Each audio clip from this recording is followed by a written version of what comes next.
આજે આપણે બનાવવાના છીએ એકદમ સિમ્પલ અને ટેસ્ટી રેસીપી વઘારેલા પાઉં. આમ તો પાઉંભાજી અને મિસળ પાવ આપણને બધાને ભાવે, પણ જ્યારે ઘરમાં શાક ન હોય, બનાવવામાં ઓછી વસ્તુ હોય અને કંઈક ચટપટું ખાવાનું મન થાય ત્યારે વઘારેલા પાઉં એકદમ બેસ્ટ ઓપ્શન છે.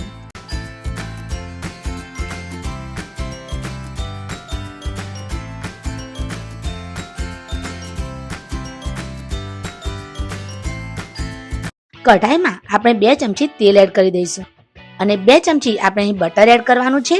બટર ના હોય તો તમે બટરને સ્કીપ પણ કરી શકો છો, પણ બટરથી આમાં બહુ જ મસ્ત ટેસ્ટ એડ થતો હોય છે. 1 ચમચી આખું જીરું એડ કરી દઈશું. એક મીડિયમ સાઇઝની ડુંગળી નાની સમારીને આપણે એડ કરવાની છે. ડુંગળીને 1 થી 2 મિનિટ આપણે ધીમા તાપે ચડવા દેવાની છે. 1 થી 2 ચમચી આદુ, લીલા મરચા અને લસણની પેસ્ટ એડ કરીશું. મિક્સ કરીને થોડી વાર ચડવા દઈશું.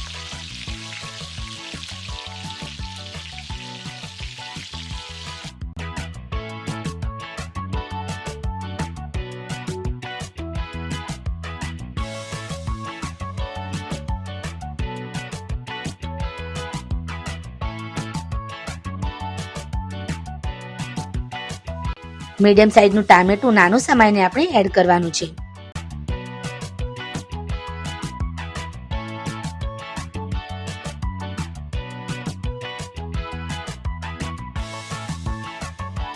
સ્વાદ અનુસાર મીઠું એડ કરી દઈશું.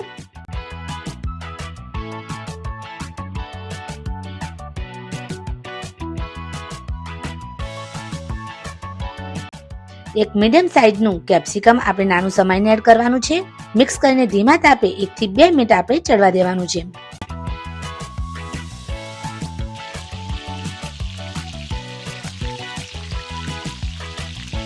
લિટલ બીટ પાણી એડ કરીશું, જેથી આપણા વેજીટેબલ સારી રીતે કૂક થઈ જાય. ચાલો ત્યારે મસાલાઓ આપણે એડ કરી દઈએ. મસાલાઓમાં 1 ચમચી હળદર પાવડર, અડધી ચમચી લાલ મરચું પાવડર અને જીરું પાવડર આપણે એડ કરવાનું છે. 1 ચમચી ભાજી પાવનો મસાલો પણ અહીં આપણે એડ કરીશું. ભાજી પાવનો મસાલો તમારી પાસે ના હોય તો તમે ગરમ મસાલો પણ એડ કરી શકો છો, એનાથી પણ બહુ સરસ ટેસ્ટ એડ થશે. લિટલ બીટ પાણી એડ કરીશું. 1 ચમચી માખણ એડ કરવાનું છે. માખણ ના હોય તો તમે 1 ચમચી ઘી પણ એડ કરી શકો છો. મિક્સ કરીને 30 સેકન્ડ જેટલું આપણે ચડવા દેવાનું છે. બસ હવે પાવના થોડા મોટા ટુકડા કરીને આમાં આપણે એડ કરી દઈશું. સારી રીતે મિક્સ કરી દઈશું અને એકદમ ધીમા તાપે 1 થી 2 મિનિટ માટે આપણે થવા દઈશું.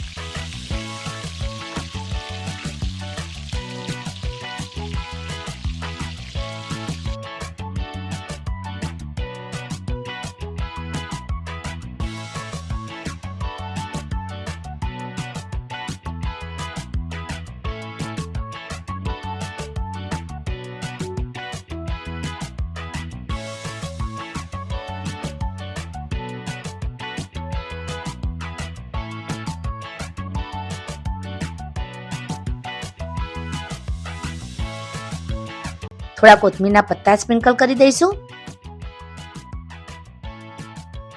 પીળી સેવો પણ આપણે અહીં થોડી ઉપર સ્પ્રિંકલ કરી દઈશું. સો ફ્રેન્ડ્સ, રેડી છે ફટાફટ બનતી મજેદાર અને ચટપટા વઘારેલા પાઉંની રેસીપી. આ તમે નાસ્તામાં, સાંજના ચા સાથે કે લાઇટ ડિનર તરીકે પણ લઈ શકો છો. વિડીયો ગમ્યો હોય તો લાઈક કરો, શેર કરો અને ઘરની રસોઈ કવિતાને સબસ્ક્રાઇબ કરવાનું ભૂલતા નહીં.